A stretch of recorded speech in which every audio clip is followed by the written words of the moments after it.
Pak Dr. Firdaus, dari segi bidang dunia dakwah, kita melihat sosok almarhum ini sosok yang karismatik, rendah hati. Kira-kira apa yang menjadi karakter yang memang belum ada atau sangat jarang kita temui di dalam sosok almarhum? Silakan Pak Dr. Firdaus. Terima kasih. Dalam hal berdakwah, beliau saya sangat terkesima dari apa yang disampaikan oleh Guru Kiai Haji Fari Wajdi, bahwa karakter Guru Kiai Haji Sanusi Baco itu sedikit banyaknya terilhami, terinspirasi dari Andre Guru Kiai Haji Abdurrahman Ambodalle, Allahyarham, yaitu gaya dakwahnya itu lembut, santun, sejuk, damai.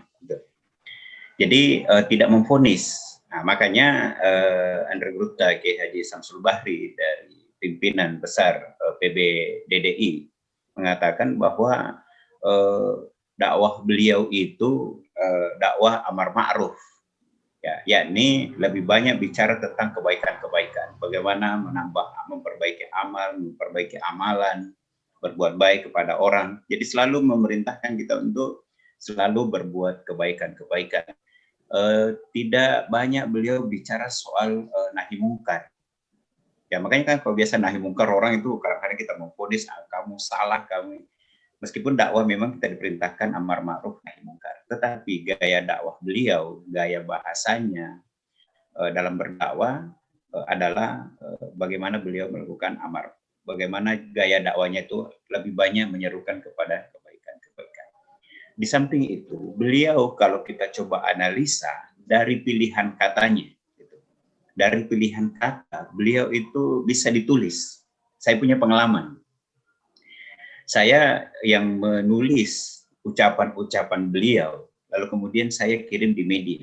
Itu 2 bulan, apa maksudnya 2 kali Ramadan, itu sampai 60 tulisan itu.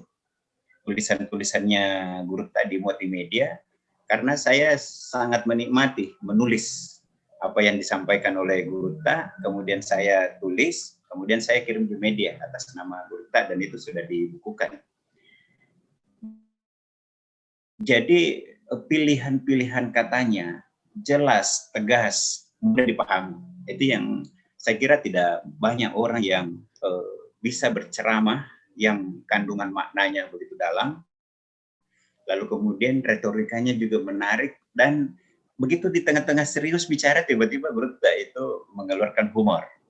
Nah, jadi dalam berceramah sampai setengah jam bahkan sampai 1 jam tetap menarik dan selalu ada hal baru yang kita dapatkan. Dan mungkin juga ada orang yang mengatakan bahwa Guru itu sering ceramahnya ada hal yang mengulang, artinya sudah pernah kita dengar. Itu karena Guru bukan hanya informatif.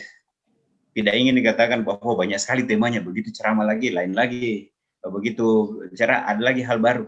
Justru pengulangan-pengulangan itu meneguhkan kita. Jadi ketika disampaikan tentang satu topik, sudah pernah kita dengar, justru itu lebih mendalam. Ketika kita sudah pernah dengar, kemudian diingatkan kembali, karena begini, apa yang dibicarakan Guru itu kan tidak selalu menohok. Misalnya, Firdaus kamu begini, enggak. Guru itu menasihati orang dengan kisah-kisah, dengan cerita-cerita.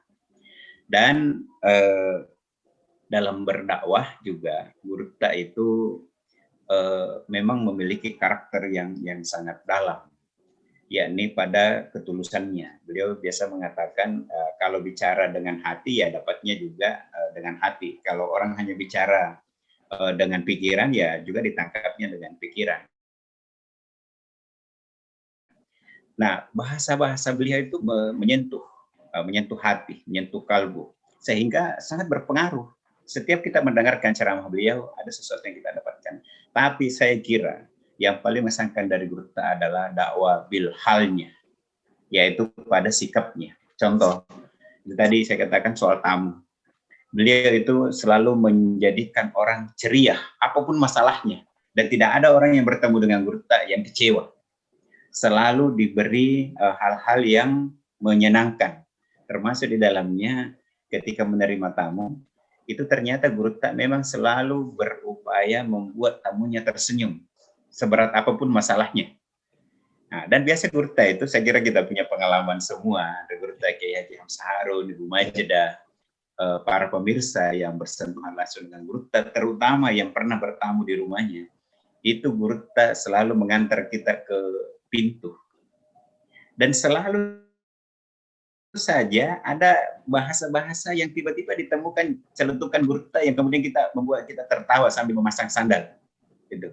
Jadi bukan hanya di ruang tamu, kemudian kita berdiri, guru tak antar ke pintu, lalu kemudian pada saat memasang sandal, gitu ya, itu langsung ada celutukan yang kemudian kita menjadi tertawa.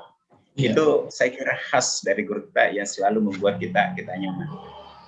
Dan yang terakhir kaitan dengan itu adalah ketika guru tak sakit, itu kemudian dikunjungi oleh Kiai Sawawi Imron. Jadi itu hari Jumat. Yang sakit yang sebelumnya, yang cukup lama, itu tahun 2018 kalau tidak salah. Lalu kemudian Pak Sawawi itu menghubungi Gusmus, karena beliau tahu bahwa ini sahabat. Gurta Kiai Sawawi Imron, ini sastrawan, juga seorang ulama, menelpon Pak Kiai Mustafa Bisri, Gusmus. Saya ini mau bersiar ke Kiai Sanusi Baco ya sedang sementara sakit. Bagaimana testimoni Gusmus soal Gurta Kiai Sanusi Baco?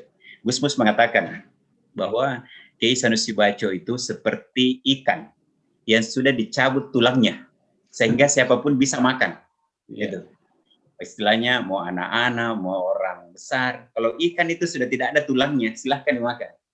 Itulah perumpamaan Gusmus tentang Gurta Kiai Sanusi Baco. Mau anak-anak, mau remaja, orang tua, orang yang sudah lebih tua lagi, itu semua selaras. Saya bisa membayangkan kalau misalnya saya silaturahim bersama keluarga, anak saya itu, beliau punya dulu akuarium, itu sampai meninggalkan tamu, pergi temani anak saya di akuarium. Itu saya rasa yang kita rasakan itu luar biasa dahsyat. Itu yang saya katakan tadi. Yang paling mahal dari Gurta itu adalah dakwah bil hal.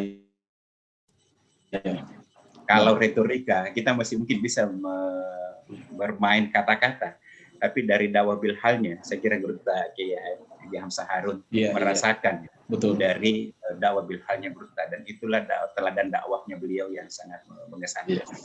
Ya, Bu Rektor gimana Bu Rektor? Suara saya kedengaran ya? Assalamualaikum. Mohon maaf ini hilang-hilang signalnya, ya. Ya, baik. Ya, sudah kedengaran Bu Rektor. Baik, ini tadi kita sama-sama dengar ya cerita dari Bu Rektor terkait dengan sosok almarhum seperti orang tua gitu ya.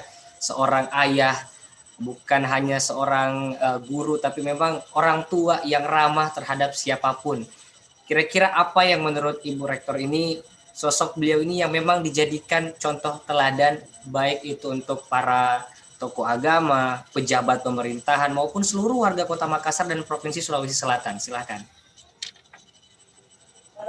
Iya, jadi tadi cerita saya terputus ya. Iya. Beliau itu panutan segala hal ya. Beliau sangat menyayangi anak-anaknya semua. Jadi sempat kemarin saya ke kediaman waktu Senin pagi ya.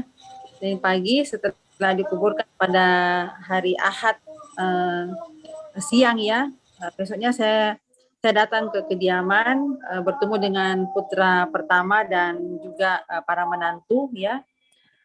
Saya ingin bertanya apa kira-kira pesan Abah, apakah ada amanahnya atau apa pesan-pesan terakhirnya. Saya boleh tahu karena saya menganggap saya juga ini anaknya ya, mungkin ada ingin ditunaikan dan sebagainya. Jadi putranya Dinda Irfan menjawab bahwa Abah cuma sempat menitip pesantrennya yang di Maros ya, dan itu sudah dikemukakan kepada Pak PLT Gubernur, dan PLT Gubernur juga sudah menyanggupi untuk menunaikan apa yang menjadi pesan daripada almarhum.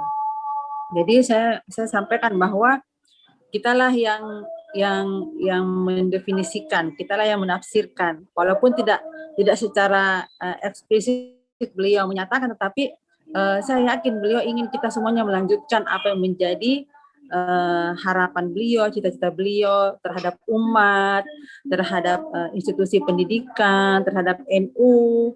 Tentunya itulah yang kita perlu ini, semua yang ditinggalkan oleh almarhum itu harus melanjutkan, ya, bukan hanya mengirimkan doa Al-Fatihah, tetapi melanjutkan apa yang menjadi harapan beliau. Terhadap saya pribadi, beliau sosok ayah yang sangat menyayangi putra-putranya, putra dan putrinya. Ini diungkapkan oleh salah satu menantunya, bahwa apapun permintaan putranya, anaknya, semuanya beliau tidak pernah menolak. Beliau bahkan sampai istri Dinda Irfan bilang, tidak membuat kami di sini mandiri, karena beliau begitu sayang dengan putra dan putrinya, bahkan cucunya sekalipun, luar biasa. Dan apa yang disampaikan oleh Pak Dr. Firdaus itu juga saya alami ketika kediaman beliau, ya. Beliau mengantar kita sampai ke pintu, menyapa terus, sampai ada kata-katanya yang selalu ada saja yang menjadi bahan kita kemudian tertawa bersama, ya. Dan itu tadi bahwa ketawaduan, kesabaran dalam membina murid-muridnya, santrinya, dan gayanya menasihati itu tidak betul-betul menggurui, walaupun kita siap untuk digurui, kita siap untuk menerima. Tapi beliau kalau menasihati atau memberi arahan itu tidak pernah terkesan menggurui, tetapi selalu menggiring kita pada kisah, pada sebuah kedalaman ilmu yang kami sendiri kemudian yang menafsirkan, yang mengartikan apa yang dimaksud oleh guru tak. Itu saya kira yang perlu kita miliki semua, ya. Kita perlu sikap rendah hati, kesejukan itu ketika beliau hadir terasa sejuk, ya, karena memang dakwah-dakwahnya yang sejuk, yang saya kira kemudian itu sama beliau itu bukan sedikit, yang singkat, begitu saja lalu. Ini betul-betul menjadi sebuah inspirasi, sebuah panutan, berbekas pada karakter saya. Insya Allah ini akan saya teruskan, dan saya sudah menyampaikan kepada UIM Halal, mari kita meneruskan, ya. Hal yang terbaik yang kita lakukan untuk almarhum adalah meneruskan apa menjadi harapan beliau, cerita beliau, didakwah dan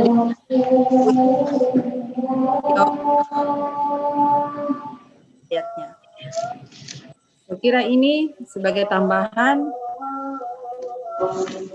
Dan satu lagi, ya silakan. Saya untuk membuat buku mengenal ayat itu insya Allah akan saya teruskan, insya Allah. Baik, terima kasih. Mohon doanya.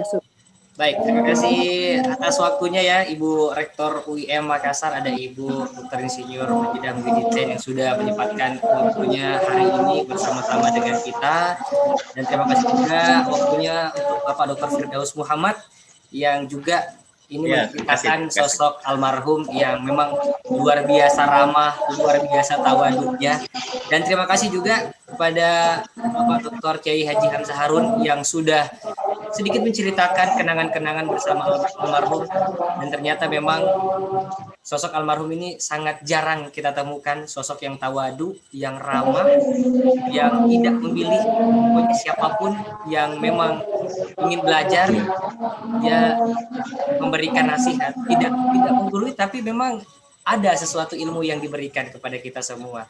Kita doakan kepada Adri Guru Tak Kiai Haji Sanusi Baco mendapatkan tempat yang terbaik di sisi Allah Subhanahu wa Ta'ala, dan semoga doa-doa yang kita panjatkan bisa segera Allah dengar dan Allah kabulkan. Dan memang untuk Adri Guru Tak Kiai Haji Sanusi Baco. Baik, terima kasih. Saya Adi Febrian pamit undur diri. Assalamualaikum warahmatullahi wabarakatuh. Waalaikumsalam warahmatullahi wabarakatuh.